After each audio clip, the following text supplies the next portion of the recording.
Dobrodošli v PEFcastu, podcastu Pedagoške fakultete Univerze v Ljubljani. Sva Sanja Bečnik in Laura Rožman-Krivec, obe sva zaposleni na Pedagoški fakulteti Univerze v Ljubljani in sva vaši gostiteljici v tem podcastu. Ta podcast je namenjen vsem učiteljem, vzgojiteljem, študentom, bodočim študentom in kolegom iz fakultet. Seveda pa je podcast namenjen tudi vsem ostalim, ki vas tematika zanima. V podcastih bomo gostili strokovnjake, raziskovalce, avtorje, ki bodo skozi pogovore predstavljali svoja aktualna raziskovalna dela in debatirali bomo tudi o aktualnih tematikah iz področja vzgoje in izobraževanja. Hvaležni sva, da si boste vzeli čas in prisluhnili tem pogovorom. V vsaki epizodi pa bo dodana seveda tudi povezava do gradiva. Prijetno poslušanje in ogled vam želiva. Lepo pozdravljeni v prvi epizodi PEFcasta. Danes vam bomo predstavili pravzaprav najin članek Waldorf Education in Slovenija oziroma Waldorfska pedagogika v Sloveniji. Prispevek je bil objavljen v tej knjigi z naslovom Critically Assessing the Reputation of Waldorf Education in Academia and the Public. Gre pravzaprav za pregled razvoja waldorfske pedagogike od leta 1987 do 2004 in še naprej do leta 2024. Išli sta pravzaprav dve knjigi pregledni in v najnem prispevku govorimo seveda o waldorfski pedagogiki v Sloveniji. Več pa bo povedala Laura. Laura, za začetek mogoče uvodoma par besed o waldorfski pedagogiki, kaj so neke ključne značilnosti.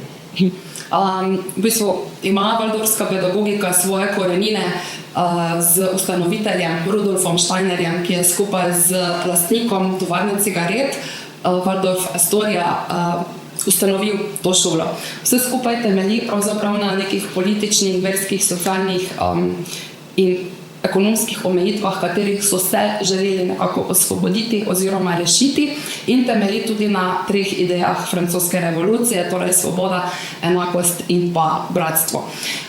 Steiner, pomembno je, da povemo tudi, da Steiner loči 4 faze razvoja otroka in da govorijo tudi o 7 zlatih pravilih waldorfske pedagogike, da je potrebno vse vezati na človeka, da je potrebno najprej storiti in nato razumeti, da je potrebno najprej začeti s celoto, nato se lotiti raziskovanja posameznih delov, da je snov potrebno slikovito predstaviti in pa ena tudi izmed najpomembnejših, da je svet preprosto lep. Gre torej za nekoliko drugačen pogled na vzgojo in izobraževanje, kot smo ga vajeni v klasičnih šolah po vrtcih.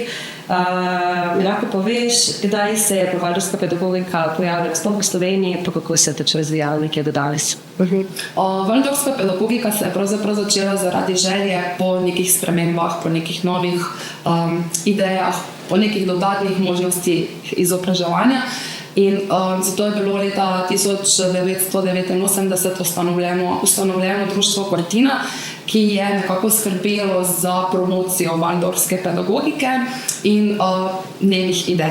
Potem je to društvo pravzaprav prenehalo delovati, zato ker se je pojavilo več organizacijskih enot iz tega samega društva, med drugim tudi Zavod za razvoj waldorfskih šol in vrtcev Slovenije, ki danes predstavlja krovno organizacijo, ki skrbi za to, da v bistvu oni zdaj delujejo kot združenje. Pomembno je, da so v bistvu prva alternativna zasebna šola, ki je bila v Sloveniji ustanovljena, ki pa je ni ustanovila cerkev. Leta 92, pravzaprav šolskega leta 92-93 je začela ta šola delovati, imela 58 učencev, prvi waldorfski vrtec je pa začel delovati leta 1993. Kam pa lahko, to so torej zasebne šole, kam pa lahko umestimo znotraj našega vzgojno-izobraževalnega sistema potem te waldorfske šole pa vrtce? Pravno podlago waldorfskim šolam in vrtcem zagotavlja Zakon o organizaciji in financiranju vzgoje in izobraževanju, ki določa, da lahko vzgojno-izobraževalne programe izvajajo tudi zasebniki. Seveda pod pogojem, da se to opravljanje javne službe opravlja na podlagi koncesije, kjer se zasebniki seveda prijavijo na razpis in pod določenimi pogoji za izvajanje programa pridobijo tudi financiranje s strani države. Najbrž na to koliko so financirani, tudi vpliva število, koliko teh šol pa vrtcev je, mogoče lahko poveš približno številko, koliko teh šol pa vrtcev danes pri nas.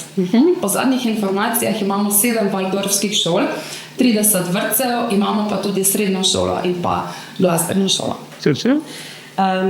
Ta zavod, o katerem si govorila, Zavod za razvoj waldorfskih šol in vrtcev Slovenije, ki je pravna organizacija, pod katero so organizirane šole in vrtci, ima še neke druge dejavnosti, mogoče lahko še kaj več poveš o tem. Zdaj, ta namen tega zavoda je v bistvu razvoj, povezovanje, zagotavljanje kakovosti dela waldorfskih šol in vrtcev ter seveda zagotavljanje načel, ki so jih začetniki, ki so postavili idejo waldorfske šole, začeli in ki so bili pravzaprav prvotni tudi ustanovitelji. Tako da to je zdaj glavna ideja oziroma glavni temelj tega zavoda, ki deluje.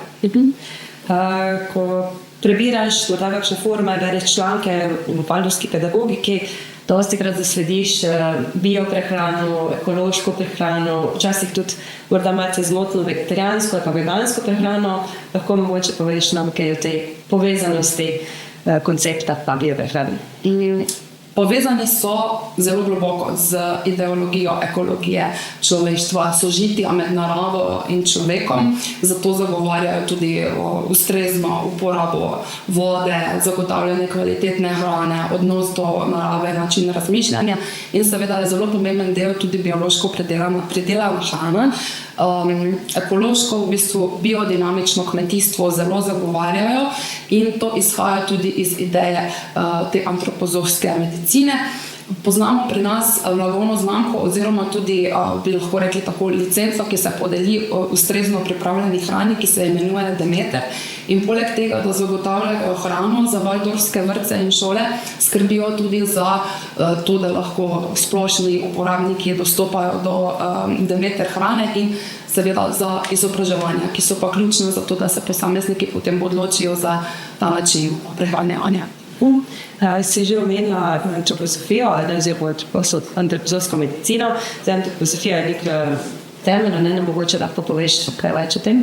V bistvu to je pojem, katerega osnovna predpostavka je, da gre za nauk, kjer je obstoj duhovnega sveta, ki ga je mogoče dojeti z razumom in tudi z tem duhovnim razvojem. Torej, da, če povem še enkrat zelo poenostavljeno, v praksi je cilj razviti neke spoznavne metode, ki so osnovane na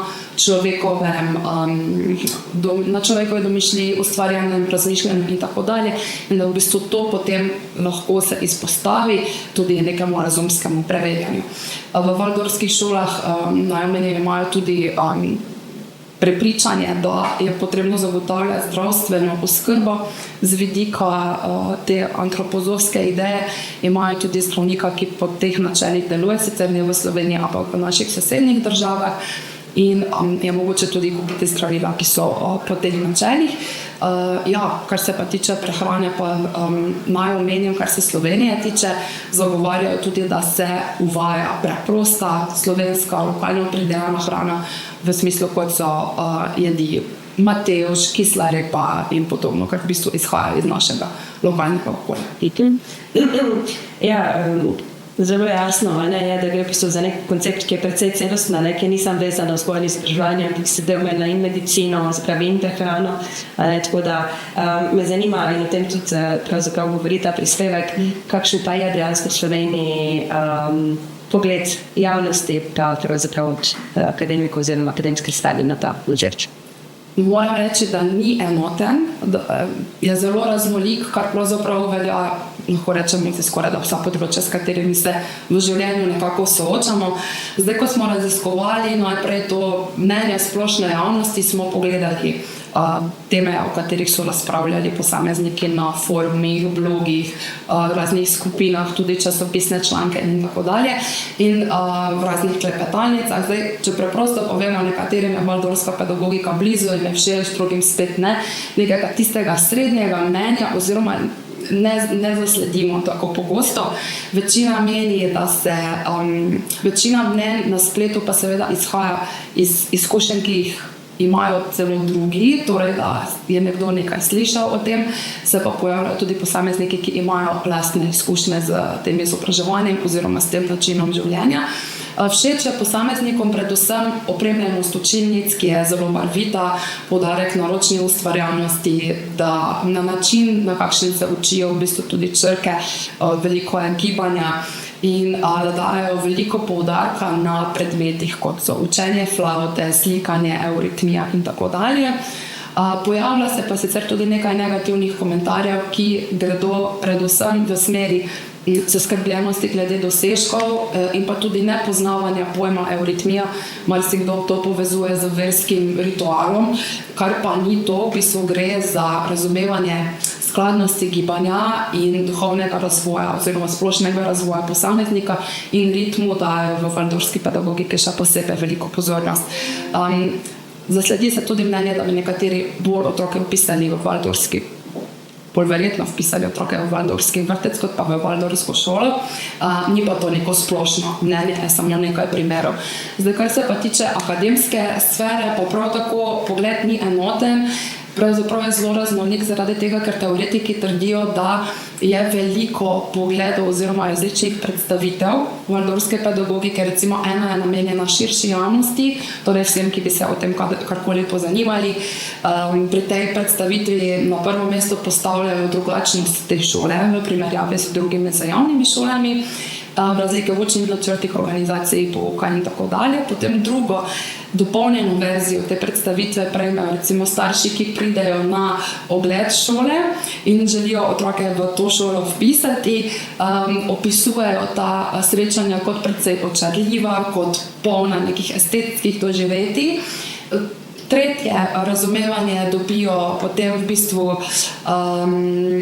tisti, ki bi želeli postati učitelji na valdorfskih šolah, in pa nekateri teoretiki pa potem govorijo še o četrtem videnju tega, kjer pa gre v bistvu za mnenje oziroma za predstavitve šole oziroma bomo rekli cele ideje valdorfske pedagogike za tiste izrazite sledilce antropozofski ideologiji, tudi ta je pa potem pač nekoliko drugačna. Tako da zdaj, če povzamem, gre v bistvu za zelo raznolik pogled na valdorfsko pedagogiko in celotno antropozofijo kot neko ideologijo v ozadju in je zelo zanimivo tudi prebirati o tem, tako da vsem, ki poslušajo ta podcast, priporočam, da si izposodijo tole knjigo ali pa bomo v bistvu dali tudi v povezavo spodaj dostop, ker je knjiga tudi preko spleta dostopna. Priporočam ga brati. Laura, hvala ti za odgovore. Jaz bi mogoče zaključila samo še z mislijo, da gre za alternativni vzgojni koncept, kar pomeni, da je precej zaželeno, da se sploh tisti, ki bi morda želeli delati karkoli povezavi s tem konceptom ali popisati svoje otroke v valdorfsko šolo, v valdorfski vrtec, pozanimajo, preberijo, seznanijo s konceptom, ker ti alternativni koncepti, kot sem najbolj slišala, niso namenjeni vsem. Hvala.